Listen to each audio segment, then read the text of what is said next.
And so last week we took a little bit of a sidetrack, not completely. Leslie had a question a couple of weeks ago that related to um, a verse that was just past the context we've been looking at. It was the verse that talked about the hardening of Israel's heart.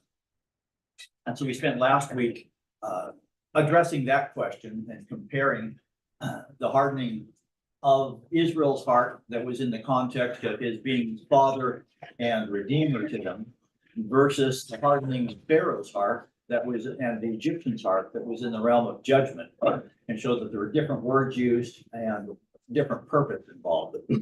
And so that subject actually falls into the realm of the father's chastisement, which we haven't gone into yet, but it did fall into the context of his being father and a redeemer to them. So it still fit within the parameters of what we were studying. So we spent the week looking at that, and it was a verse that I hadn't picked up on when I was looking at the father in the Old Testament. So I just added that to my list for my study that I'm doing. But we're looking primarily at the subject of the father being Israel's, what's referred to as kinsman redeemer in the Old Testament, showing that in the New Testament, Jesus Christ gets most of the press as being our redeemer. The emphasis is placed on his cross work and his role in our redemption, even though all three persons of the Godhead are involved in our redemption. All three persons of the Godhead are involved in Israel's redemption.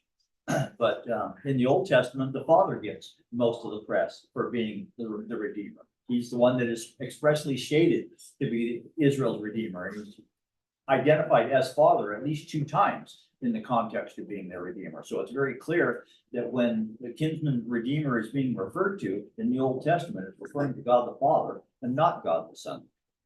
It's an important distinction to make because the father oftentimes gets, I would say not oftentimes, I would say most of the time, the father gets placed on the back shelf in people's study, in just a study in theology in general, study of God in both the Old and the New Testament. We're looking at what the Bible reveals about the Father in both Testaments, and we can see that there's just a massive amount of revelation concerning the Father, but a lot of it seems to be ignored. So what I've been trying to focus on primarily is our relationship with God the Father, why he's our Father, and how he functions as our Father. But we're also looking at how he's identified as Father in the Old Testament. And he identifies as being Father, quality of Father, not just title, but as having the title of Father. He is Israel's Father. He identifies Israel as his children, his sons. Different quality of relationship than we have. We have a relationship as firstborn sons, and Israel doesn't share that relationship. We have an important distinction in that we are co-heirs with Christ as firstborn ones, and Israel are not co-heirs with Christ. Yet they do have an inheritance because they are his sons, not firstborn sons, but sons, and they have an inheritance. And so this stems off primarily from the first verse that we emphasized. It was in Genesis chapter 48, verse 16, that identifies the purpose of the kinsman redeemer, and that's to preserve a family name.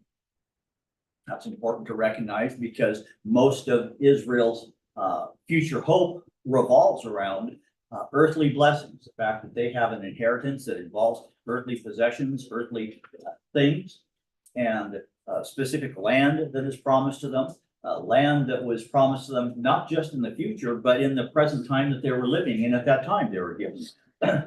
And so the kinsman redeemer was to ensure that a family's name remained so that they would have an inheritance in the land, that they wouldn't lose their inheritance in the land. And it's interesting, as we look through this, we're going to mark out a couple of interesting things that I think are of interest anyway, but there's 2 basic sections to this. We're looking at the purpose of the kinsman redeemer, that's to preserve the family name, and that's what we've looked at. The second part, we're looking at how he was supposed to go about doing that.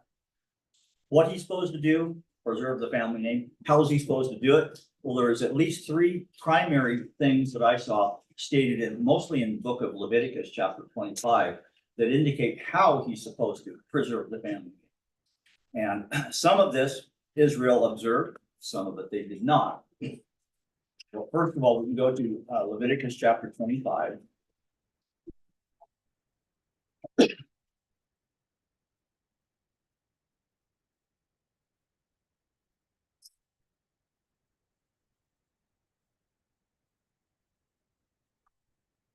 And it was actually prescribed in the law, certain things that were laid down that were requirements for redemption. And this is revolving around physical redemption of property, personal property. But in verse 25 through 28, it says that if a fellow countryman, my translation, literally, I think the Hebrew is actually brother, which would indicate a fellow Jew, not just a countryman that lived in the same country, but actually referred to a Jewish person, so that would be a brother, by relationship, because they're Jewish by descent. If a brother of yours becomes so poor he has to sell part of his property, then his nearest kinsman is to come and buy back what his relative has sold. Or in case a man has no kinsman, but so recovers his means as to find sufficient for his redemption, then he shall calculate the years since its sale and refund the balance to the man to whom he sold it, and so return his property. That's a fancy, that's an explanation for the fancy term that we use, prorate. That's a term that I struggled with for a while until I actually grabbed a dictionary, look up, see what the dictionary term was. I hear prorated all the time. I didn't know what it meant. It just means that if you pay for a certain amount and then you don't use it for the full time, well, then you get a refund for the balance of the time that you didn't use it. So it's calculated based on a period of time in sections, and you get a refund for that period of time that you haven't used it. So if you a guarantee is something for 3 years, the product is guaranteed for 3 years, and you used it for 2 years, the refund is prorated. You get refunded for the 1 year that it was not used. That's what basically what prorated is. And so this redemption had to do with being prorated. You sold yourself or your property into because you owed a debt, and then you acquired the means to buy it back. It was prorated for the period of time that you used it and versus the time you didn't have it. And so this first rule concerning kinsman redeemer revolved around property. And it was connected with property. It was stated that if your brother is poor, so that he has to sell some of his property, and it seems to indicate here mostly related to land. It seems to be the context it is talking about. I don't know that it was specifically limited to that, but that seems to be what the primary focus of is when it's referring to land or property that is sold. It's referring to, the physical land. And the kinsman redeemer was the person who was supposed to buy back that land for the person that was sold for. So I have a debt. I sell my land to pay that debt. My nearest relative then buys that land back and returns it to me. That's kind of a heavy responsibility. That demonstrates a quality of family relationship that we can't really relate to very much, because it demonstrates care of family members one for another in the realm of their physical property. And this wasn't limited to physical property, but that's the first part that we're looking at here. And if we look at Isaiah, we're going to come back to Leviticus 25 here, but if you go to Isaiah chapter 5, this is an interesting statement concerning this, I think. Isaiah chapter 5 drives this point home of how important God considered this. Isaiah chapter 5, verse 8. He says, "Woe to those who add house to house and to join field to field until there's no more room, so that you have to live alone in the midst of the land." Those who add house to house and land to land. What's that talking about? Amassing property. Woe to the person is pronouncing a curse or a woe to the individual who amasses property. That sounds pretty backwards, because we live in a land of free enterprise, or what we call free enterprise. It's got to choke on that a little bit, because that's a little bit perverted nowadays. But anyway, the fact that if you're wise with your investments, you can buy extra houses, you can buy more land, you can add to your holdings, and you amass wealth. This is specifically referring to Israelites living in the land, buying land from other Israelites. It's not pronouncing a curse on somebody. If you live in New York and you buy a house in Colorado, but the people back then that was not quite the way things were done. They didn't have the means of doing that type of international trade that we have today. And so trade that they accomplished, buying and selling a property, was primarily done within the nation you lived in. You didn't have property rights outside the realm of your nation. So this is primarily referring again to Jews buying property from other Jews, and it forbade you from amassing land from other Jews, from, as it says back in Leviticus, your brother, and adding to your holdings. This is something that we addressed partially a couple of weeks ago. In Mark chapter 12, I had a verse down that was an added text that Tim corrected us on, and he threw this out, which was helpful. Mark chapter 12 records it just by way of memory, that this is something, one of the reasons the Pharisees and Sadducees were looked with disfavor by Jesus Christ, because they didn't observe this. And he pronounces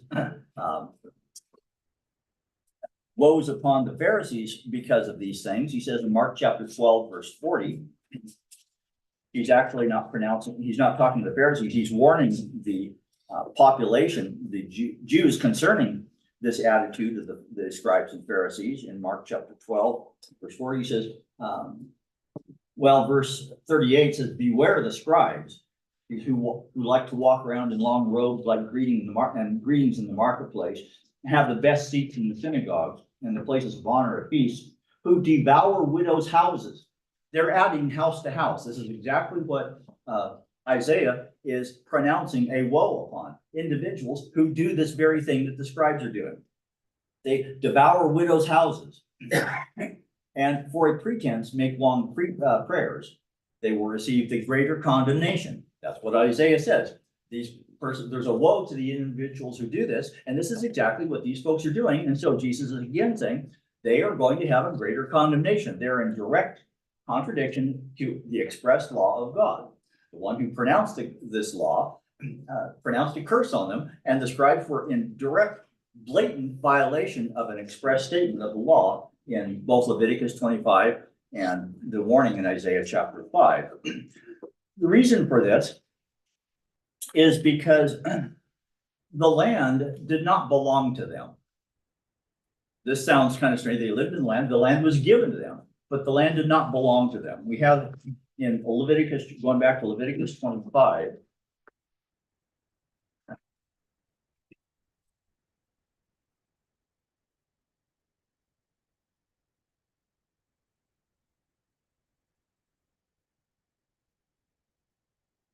hell, I don't have my Old Testament pages broke in as well as my New Testament pages. What does that tell you? How much time I spend in my Old Testament? Not as much. Leviticus 25, verse 23 says, the land, moreover, shall not be sold permanently, for the land is mine. You are but aliens and sojourners with me. This is what the Lord God, this is what Yahweh is saying. It says that the land belongs to me. You are tenants in the land. You're sojourners in the land. And this is something that we won't get to this year in this study. Ben is going to be taking over, I believe, in around the end of March and giving me a sabbatical chance to. I'm nearing the end of what I've studied in this portion of the study, but what I hope to do, if the Lord tarries, is to spend some time looking at what the Father's role is identified in the parables. We have specific revelation concerning the Father, and we can see some of his relationship to Israel and how he's functioning with Jews by how Jesus identifies the Father in parables. And in Matthew chapter 21, we have a parable that relates to this. So we're jumping ahead a little bit here, but this is just by way of introduction to the future. Look at some of the parables and the Father's role in the parables specifically. Matthew chapter 21, verse 33 through 41 says here another parable. There was a master of a house. Now we leave our head and scratch our heads, go, who's the master of a house? Well, we can identify it based on what he reveals later on in the parable. There's a master of a house who planted a vineyard, And I'm just gonna reference this because, well, I don't want to take time to chase all these things down, but Isaiah identifies the vineyard as Israel. So when you see the vineyard mentioned in parables, it's a reference to Israel. Israel is my vineyard, he says several times in the book of Isaiah, but that's not the purpose of our study. We'll look at that later on. He says the master planted a vineyard and put a fence around it and dug a wine press in it and built a tower and leased it to who? Tenants. And went to another country. When the season for fruit drew near, he sent his servants to the tenants to get his fruit. The tenants took his servants and beat one, killed another, and stoned another. Then he sent other servants, more than the first. They did the same to them. Finally, he sent his son to them, saying, they will respect my son. But when the tenants saw the son, they said to themselves, this is the heir. So who is the son a reference to? Jesus. That would be Jesus Christ. So then who is the father of the son? That would be the father. The master of the house here is referring to the father because he sent his son, who is the heir. Clear reference to, I hope it's a clear reference to Jesus Christ. So the master of the house here is referring to the father. And he leased his land. He planted a vineyard. And Isaiah states that the vineyard is Israel. And he put tenants in the vineyard. So who would the tenants be? The Jews who lived within the vineyard. And so this is a statement that just backs up what he's saying in Isaiah, that the vineyard belongs to the father. The father was the one who established the vineyard. He planted the vineyard. He planted Israel in the land, and the tenants, he doesn't say he doesn't make them owners of the vineyard. He refers to them as tenants. And that's an agreement with what he says in Leviticus, that the land is mine. He said back in Leviticus 25, the land shall not be sold permanently, for the land is mine. He's the owner of the vineyard. And Israel is the tenants. They are renting the land. And so in their habitation of the land, they are allowed a certain degree of ownership privilege. They're allowed to buy and sell within that.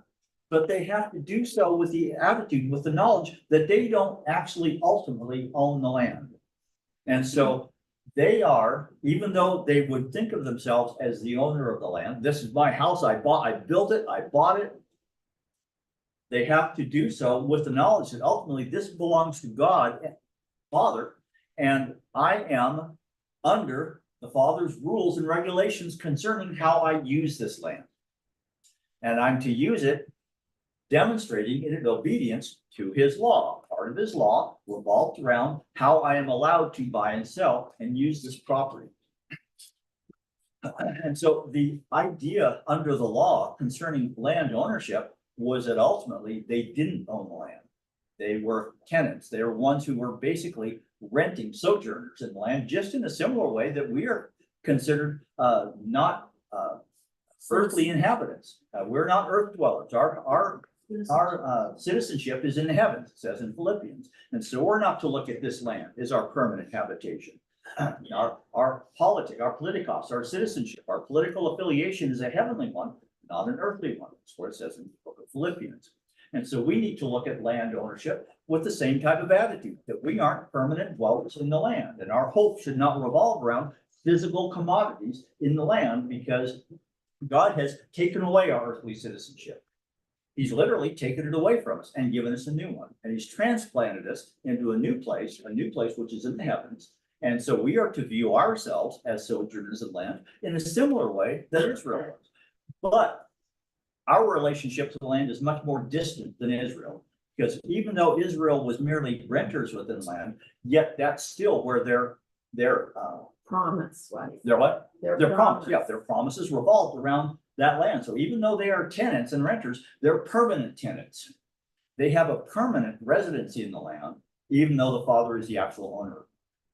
Where we are not permanent residents in the land. We are permanent residents somewhere else, and we are merely passing through. We're not even renters so much as we're just passing through. Is how the New Testament kind of relates to us. And so they had a more permanent tenure than we do, because that's where their hope revolves. Our hope does not revolve around here. So they need to recognize that the primary rule concerning land ownership was occupancy, not ownership.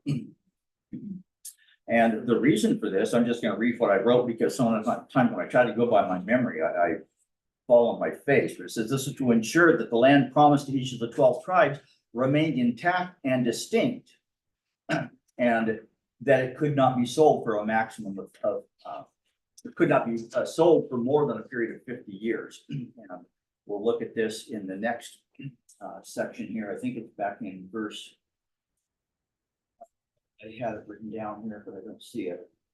Called the year of Jubilee. Well, look at that. I think I've got it further down in my notes here.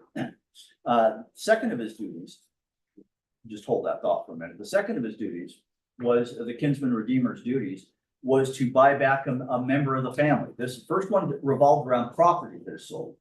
Second duty was an individual who owed money could sell himself into slavery to another Jew, sell himself into servitude. And that's in Leviticus 25, looking at verse 39 through 46.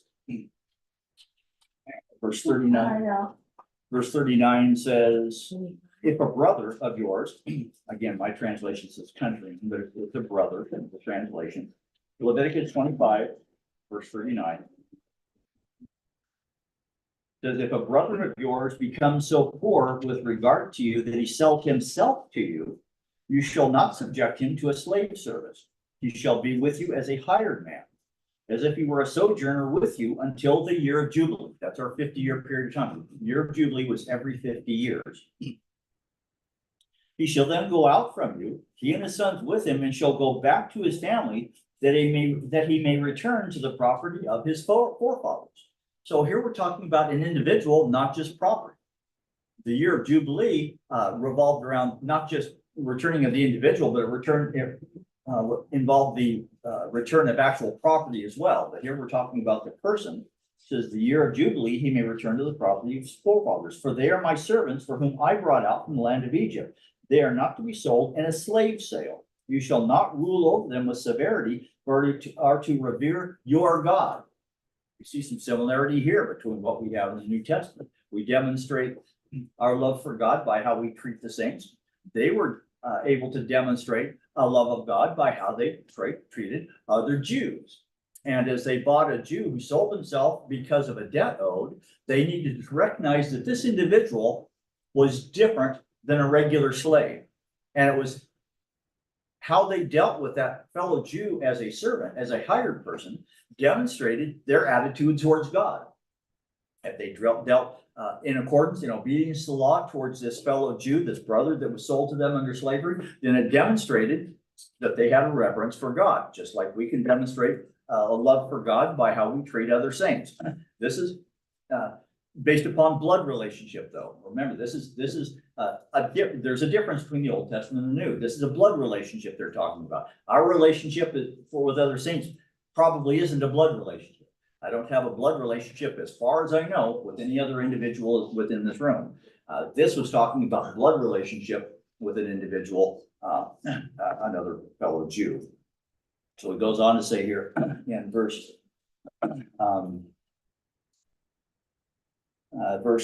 30, if it is not bought back for him within the space of a full year.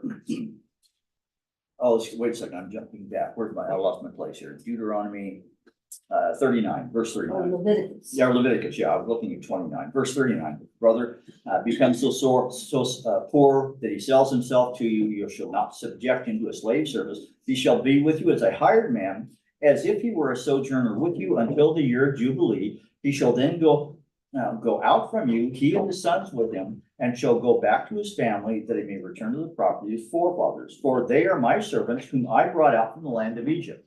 This is the demonstration. This selling into servitude for this period of time until the year of Jubilee demonstrates God's dealing with the nation of Israel. Verse 43, you shall not rule over him with severity, but are to revere your God. Verse 44, as for your male and female slaves whom you may have, you may acquire male and female slaves from the pagan nations that are around you.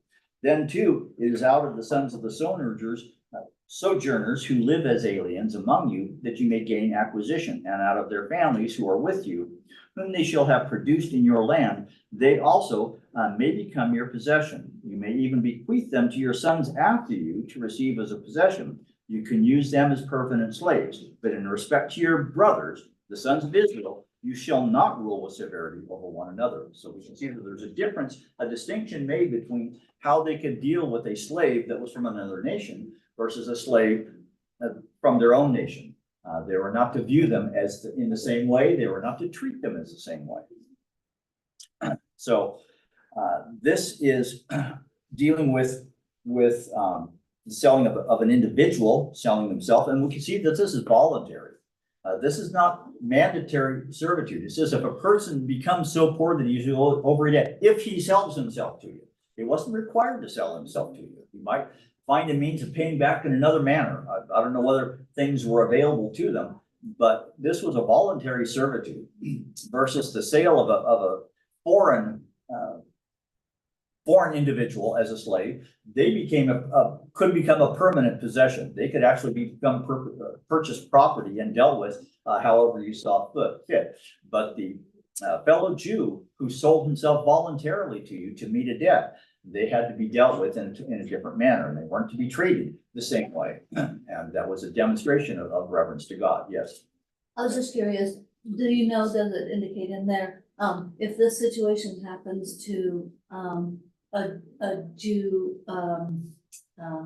like, let's say, I don't know, 3 years before the Jubilee or whatever, then even if their debt isn't paid off completely because it's the Jubilee thing, They get their freedom. They get their freedom. So it doesn't matter, it could be. Yeah, I didn't write the reference down, but the sale of a price had to be based upon that year of Jubilee. So the value of the sale of a slave was prorated based on, according to that time frame. So if a slave price, the normal price for a slave for 50-year service was $50, then 2 years before the year of Jubilee, that slave value was $2, because basically they were getting $1 a year. So they would be the year of Jubilee, they'd be like released or whatever, but what if their debt wasn't paid? Then it doesn't. Well, that was their debt. By selling themselves, that was taken in lieu of their debt. And so whatever that was. And then when the year of Jubilee came, they were to be released from that servitude. And that's kind of interesting because I've spent some time looking at this. I don't know if you have, but I couldn't find a single reference to anything biblical or extra biblical that had any indication that Israel ever observed the year of Jubilee. Do you have any idea? I think they were, because kind of in answer to Ronnie's question, and I can't tell you where it is. I have to try to do some work on this. But one of the things God criticizes Israel for later on was that people were not taking care of their brothers, were not buying up the land properly, were not buying up their brothers if necessary to help them in debt, because they didn't want to lose out in the end of in the year of Jubilee. Because then they, you were out whatever maybe the balance was. And so they quit doing that. They didn't want to do that because just like they overlooked letting the land rest. Right. And so God sent them into Babylon. Okay. Okay. Okay, that's something to look at. I didn't see any instance. Something I think is kind of, it doesn't say it, but I think it's an interesting correlation is that if an Old Testament Israelite didn't measure up by paying their debts, God doesn't say, well, you're not good enough to be in this nation of Israel. And yet in Christendom, it's taught in many, many churches that if you don't measure up, you're going to lose rewards or your inheritance or whatever. And we're dealing with the same God that doesn't measure our worthiness by monetary methods. Yeah, this whole demonstration of the year of Jubilee and returning people to freedom seems to be a foreshadowing of God's grace, a deliverance of mankind from sin. They're not able to pay their own price. They're not able to pay their own wage, so God delivers them because of his own graciousness. So, It's a Jim, foreshadowing. Mom, what you're sharing with me that she, if you wanted to know more about the year of Jubilee, it's Leviticus 25, starting verse 8. And so that kind of goes over Right. what that is. And so, okay. Yeah, 7,000 years, 7 times 7 years is 49 years, and then at the next, I forget the celebration, but that next year, the next celebration of what's not, Jubilee was made it 50 years, but then things reverted back. And, I think yeah, it's so they also- have this old, all of Leviticus 25 is dealing with the law revolving around the year of Jubilee, and the selling of property and the requirements under the kinsman redeemer and the selling of property and the selling of person into slavery. And another thing that I think is interesting, that even, you say that we're under a free enterprise and we can buy in property, but even in the United States of America, That's you what they were don't saying. own your Yeah. property. If you don't pay your taxes, it can be seized from you Right. at I think they give you 7 years. Yeah, that's why I said it was kind of tongue in cheek when I was saying that, so Yeah, we don't it's- exactly. Oh, not. It's a bit of a deception to think we have a free enterprise system, Mm. precisely. But yeah, what is it? Eminent domain. If the government says that they have a better use for your land than you have, they can just seize it and give you no compensation if they so choose to. So who really owns the land, so we could get off of that whole tangent, but the point of this is we're focusing on how God expected Israel to deal with their land, not what freedom we have in the United States for our land. God hasn't promised any freedoms Right. within this country concerning how we use our land. We have become accustomed to certain freedoms based on the past, and we get really upset if those freedoms are stomped on, but God has not promised us any political freedom within the United States because of our relationship with this country or any other country. Again, emphasizing our politics is in heaven, our citizenship is in heaven. So we should not get ourselves all up in arms. I'm seeing stuff rather frequently about threats of civil war even breaking out within our country because of this deep division in our country between the Democrats and the Republicans.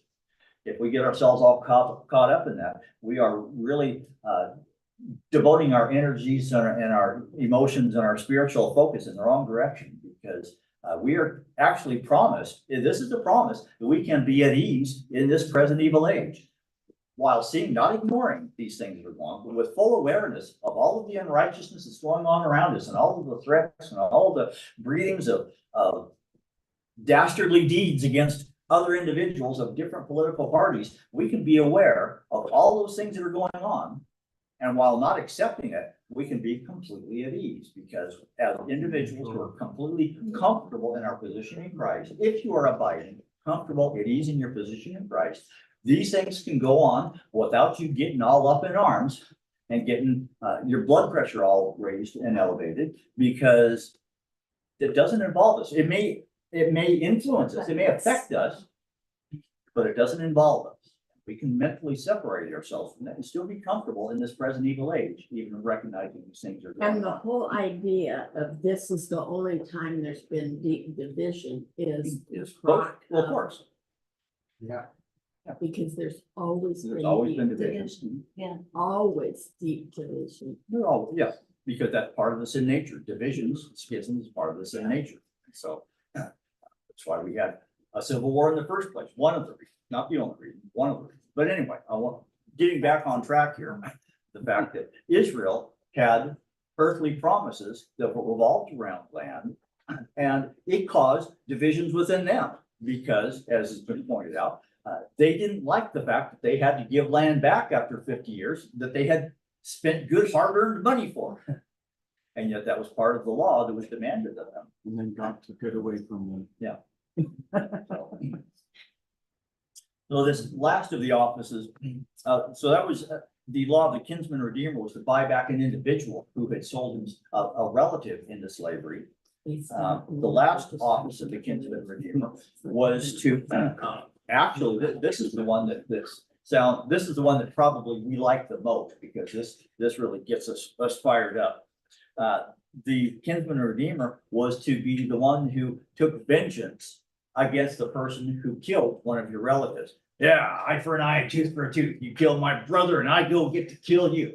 And that was all part of the law, that you actually had that right as a kinsman to go and spill the blood of the person who spilled the blood of your relative. Unless they went to the City of refuge, Yep. which was a prison in effect. Yeah, they couldn't leave there. Yeah, Yeah, but they cities, still had to pay their own way.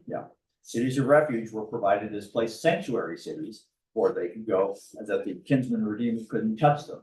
And I'm not gonna get all off in these tangents, just pointing out that that's something the kinsman redeemer could do. And so there's some places in the New Testament, look at Deuteronomy chapter 19, for instance. This word kinsman redeemer is actually translated avenger of blood in the English, Deuteronomy chapter 19. Okay.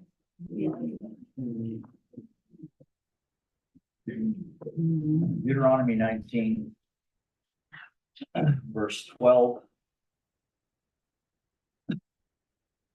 Verse 11 says, if there is a man who hates his neighbor and lies in wait for him and rises up against him and strikes him so that he dies, and he flees to one of these cities, one of the cities of refuge, then the elders of his city shall send and take him from there and deliver him to the hand of the kinsman redeemer. It's what this word is. It's the same word that's translated kinsman redeemer elsewhere, but it's translated in English avenger of blood. Because he's functioning, this kinsman redeemer could function in this realm. And so our English translated avenger of blood here. Yeah, so the kinsman redeemer, I mean, if it was premeditated murder, they didn't go to the city of refuge. Right. It was like It manslaughter. was only manslaughter, yeah.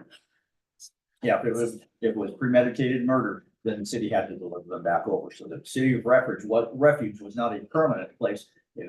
They might try to use it as such, but anyway, says the elders shall send him from there, deliver him to the hand of the avenger of blood, that he may die. So that was what the kinsman redeemer did. He killed the guy.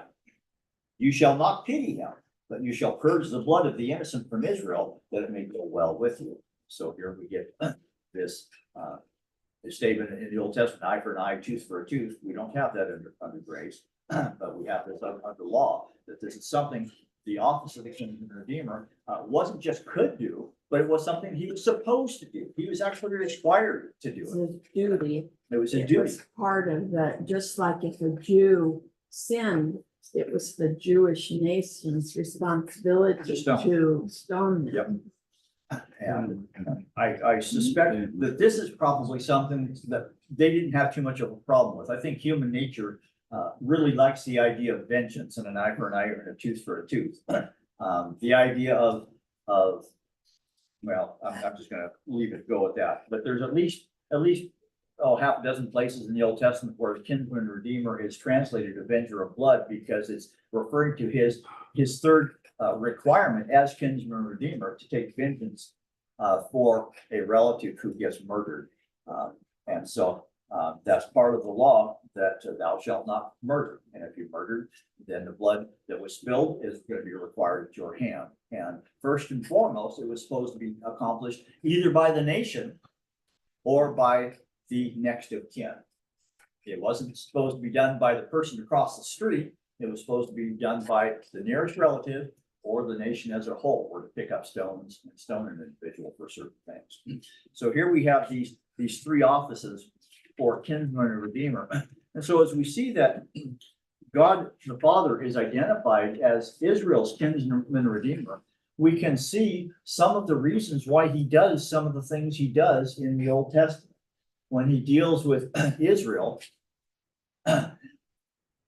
his dealing with Israel is a little bit different than they're dealing with individuals as a kinsman and redeemer. For instance, God allows Israel to go into captivity. That captivity, a couple of captivities in Israel, has not been limited to the 50 years. but he's dealing with Israel on a national level, not an individual level. On the individual level, their slavery, their personal servitude was not to go beyond the 50-year of Jubilee. God's dealing with nation as judgment, as chastisement, fell under slightly different rules and regulations that God has established within himself that he didn't put upon Israel. So when Israel was sent to Babylon captivity, they were there for 70 years, not 50 years. God didn't promise to deliver Israel from Babylon after 50 years. They weren't delivered, even though the kinsman redeemer was to redeem somebody after 50 years. They were supposed to go back to freedom. When Israel was sent into captivity, that was chastisement. That wasn't a voluntary servitude. So God calls himself kinsman redeemer, but he is, as the lawgiver, I mean, he established some slightly different rules for how he deals with Israel as a nation. That was penal in nature, where the person who sells himself into slavery voluntarily was under that 50-year guideline. Israel didn't go to Babylon voluntarily. They were sent there because of chastisement by God, and that chastisement lasted as long as God the Father determined that chastisement would last. Judah went Israel, the 10 tribes of Israel went into Assyrian captivity for, I don't know that there was ever any decree that actually released them from that, and they went into kind of scattering around the world from that Assyrian captivity. There's a few of them came back into Israel and were kind of amalgamated into Judah, but there's at least a couple of captivities that are mentioned between Israel and Judah, and neither one of them were limited to that 50-year period of time. But we do see that God has promised to preserve Israel's name because he's their kinsman redeemer. He has delivered and will deliver his people from captivity, and as the kinsman redeemer, that redemption is still going to take place within the nation as he sovereignly sees fit. I've got anything else here that we need to cover right now. Let's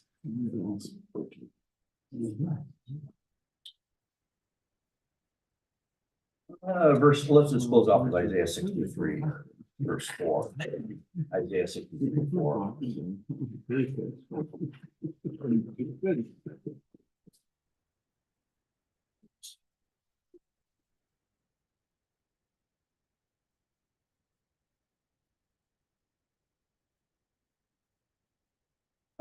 By Isaiah 63, 4 says that for the day of vengeance is in my heart, and my year of redemption has come. He's looking forward here to Israel's future deliverance, and he's saying that this seems to be kind of in context with his being identified as kinsman redeemer. The year he has established a year of Israel's redemption, and when that year comes, Israel shall be delivered from all of her enemies, and part of that deliverance is going to be to purge out from Israel Israelites who themselves are rebels, and deliver his true Israel, those who are saved Israel, into the millennial kingdom. And that says it doesn't say that it's the year of Jubilee, though. He says it's his year, the year that he has established as sovereign over the nation.